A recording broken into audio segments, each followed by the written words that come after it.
In today's video, we're going to be going through lesson number 3. We're going to be talking about replacing worry with prayer. This is our thematic Bible study method, and we're going to be working through the theme of prayer. Now, I'm going to go over the 6 steps to the thematic method, and I just want you to, make sure that you have this information down. I do have an ebook on this as well. If you would like to get a copy of that, just go to the link and click on and join my email list, and I'll send you a copy of that free ebook. So let's get started. We're going to be looking at the thematic method, and it's different from the mapping, as we mentioned before. But the thematic, we have 6 steps to our thematic method. The first step is to choose a theme, which we have for this particular series, and it's going to be prayer. You're going to use your concordance, your Bible app, or something to you can look up your words.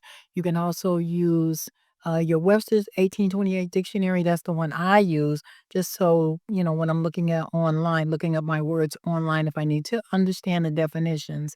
You're going to select 5 to 7 scriptures, scriptures in the thematic method. Now, for this series, I did choose 8. But for generally, you want to just choose 5 to 7 to keep it, keep your study in organized and small when you're just beginning. And then you're going to read each verse.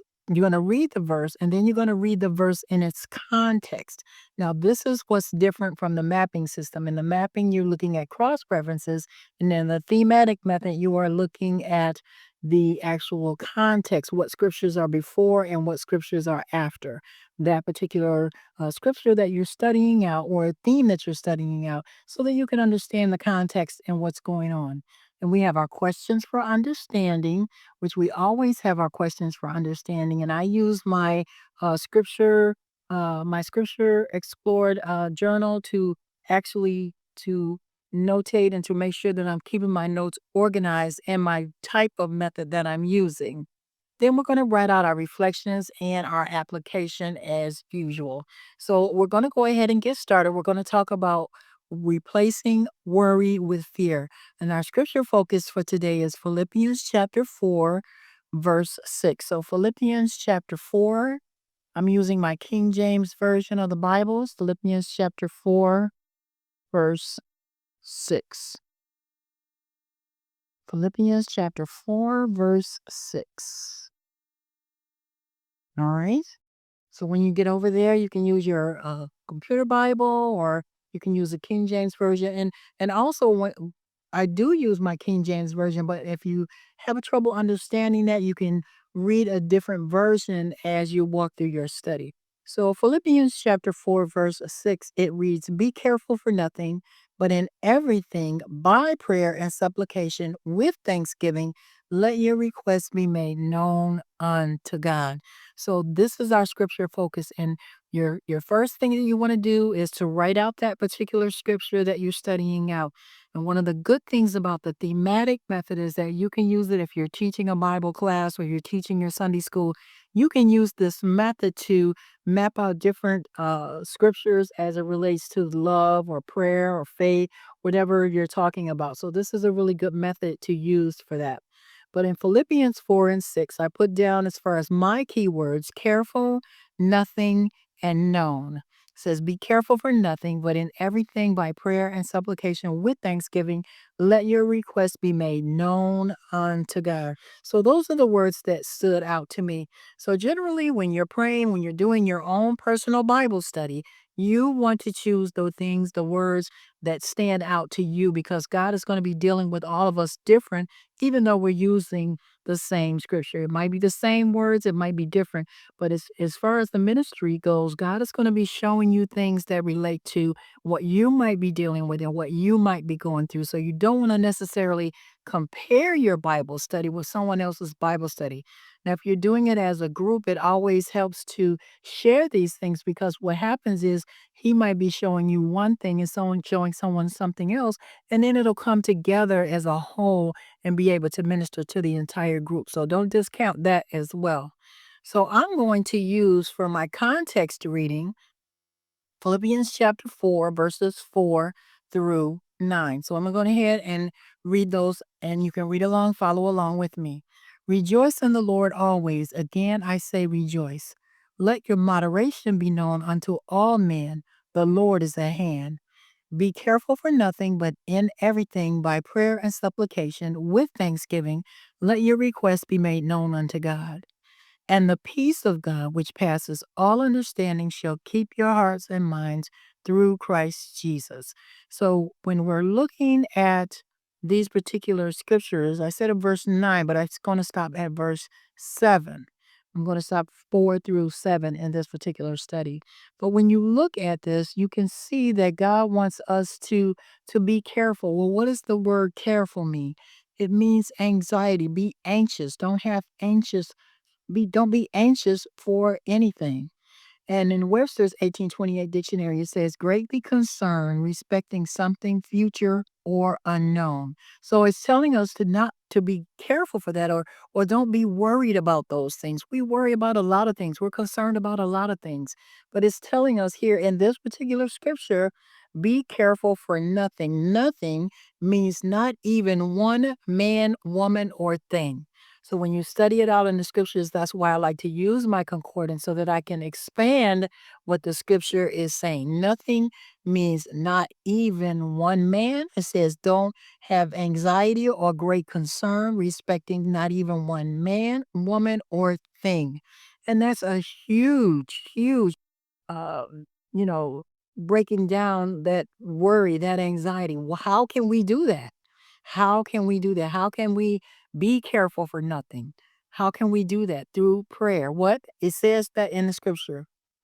But in everything by prayer, not for everything, but in everything that you're dealing with, in everything that you're going through, not for that. Sometimes, we get it a little twisted, or someone might tell us, well, you're supposed to be don't be anxious for anything, but in everything, but for everything, but whatever you're going through, God will do this to you or that to you. God does not do that. He is not a God that is going to bring sickness and disease. But if you're in that situation, he says, don't be worried or have anxiety about it, but be prayerful about it. Be prayerful. It says, in everything by prayer and supplication. Well, what is supplication? Supplication is when we're praying for others, when we're praying for other people, when we're praying for our family, our school, our church, our home, whatever, someone else. We're praying for someone else. And that's what supplication actually means, with thanksgiving. So we want to be thankful. We want to thank God, even at the time that we're praying.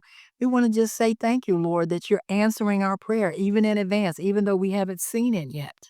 We want to be thankful. We want to have that grateful heart.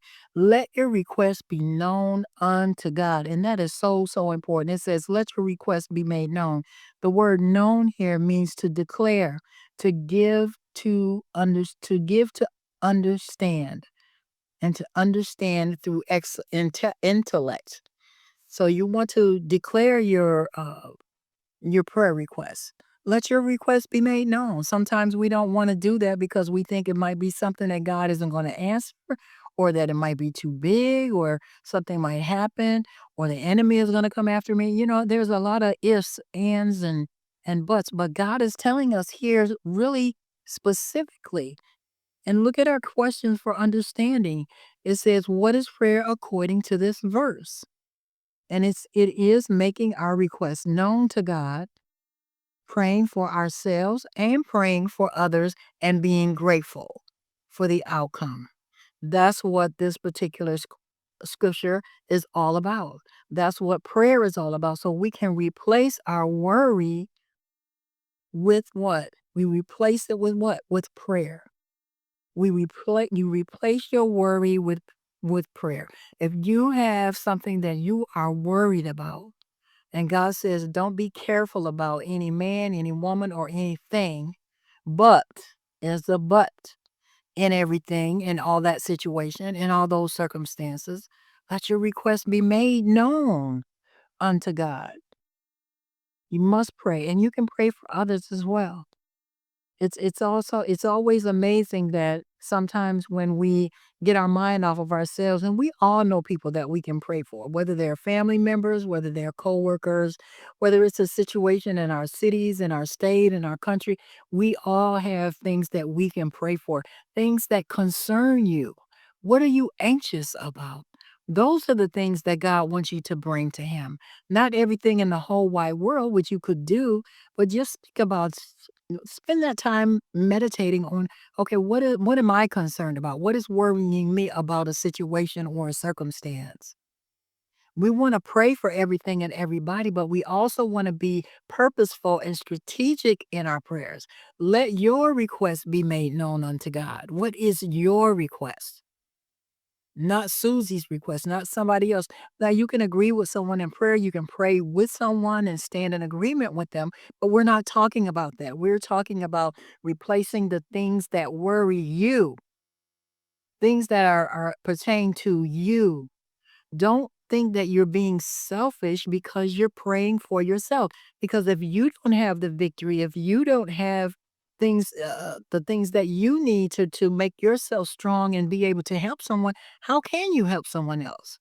If you're in anxious and nervous or stressed out or unable to function or think, bring those things to God. Bring the inner things that you share with nobody. Bring those things to God. Let your request, what do you want God to do in regards to that? That's what letting that request be made known unto God. And then thank God for it. Even though I haven't seen it, Lord, I thank you for it. Because this is bothering me or that is bothering me. And this is where we're in our secret place. We're in that quiet time. We're reflecting on the things that God has for us. We're reflecting on our family lives. We're reflecting on everything. And we bring those anxieties and fears to God. He always, there's 365 scriptures on fear not. But he doesn't want us to worry. He doesn't want us to have anxiety about those things. So let's look at the next question for understanding. It says, what does God promise about prayer? And this is in relations to Philippians chapter 4, verse 6. He promises peace and quietness, and that He would keep our hearts and minds. And that's as you read through the context of this scripture. But it says that we will be thankful for nothing, but everything, let your request be made known unto God. So and the peace of God in verse 7, and the peace of God which passes all understanding shall keep your hearts and minds through Christ Jesus. So that is the promise of what God has for you when we don't worry, when we bring our prayer requests before Him. So what example or instructions does this particular scripture give us? Well, it gives us the example of what? The instructions, prayer. Don't worry about anything. Be prayerful about everything. Bring your requests to God and let it be known unto Him. So that is what it is that this particular scripture in the thematic method is encouraging us to do. So how do we apply it to our life? Very simply by what? Bringing our requests unto God. So let's look at our devotional thought for today. So the devotional thought today, I just want to share this with you. It says, worry drains us. Prayer refuels us. God's invitation is clear. Bring everything to Him, not just the big things when we do. His peace follows. So we're just going to understand that God loves us. He cares for you. And our action step for this week, this lesson number 3, is to write down one worry and turn it into a prayer request. Write down one thing that you're concerned about and turn that into a prayer request. So I hope this has been a blessing to you. We're going to be looking at lesson number 4, and that's going to be the power of prayer. So lesson number 4 is going to be on the power of prayer. If you would like to get a free copy of the e-book that goes along with this, you can go ahead and just click on and go to the website landing page and just subscribe and subscribe to the email, and I will send you a free copy of the ebook. So let's go ahead and pray. Father, in the name of Jesus, I just thank you that we can cast our cares over on you because you care for us. Well, you encourage us right through this particular scripture, Lord God, to be careful, not to be anxious about anything, Lord, but bring all those things to you, Lord. Everything that we have in our hearts, Lord God. And you promise to bring us the peace of God that passes all understanding as we continue to lift our requests to you, Lord God. Help us through this series to build on each and everything that we are learning from lesson number 1, lesson number 2, lesson number 3. Father, I thank you for just victory in everyone's lives, Father. Everyone that is taking these, watching these lessons, Lord God, or watching our channel. Lord, just bless them. Open the doors, the windows of heaven for them today, Father. Answer their prayer requests, Father. We pray that if any sickness or disease is trying to attack their bodies, Lord, that the healing power of God will mount over their hearts, minds, Lord God, and manifest in their lives and in the lives of their family today, Father. I thank you for you. I'm so grateful, Lord God. In Jesus' name, amen and amen. And thank you again for tuning in to Bible Study with Diane. Tomorrow's lesson is going to be, or lesson number 4 is going to be on the power of prayer. Thank you again, and you have a great one.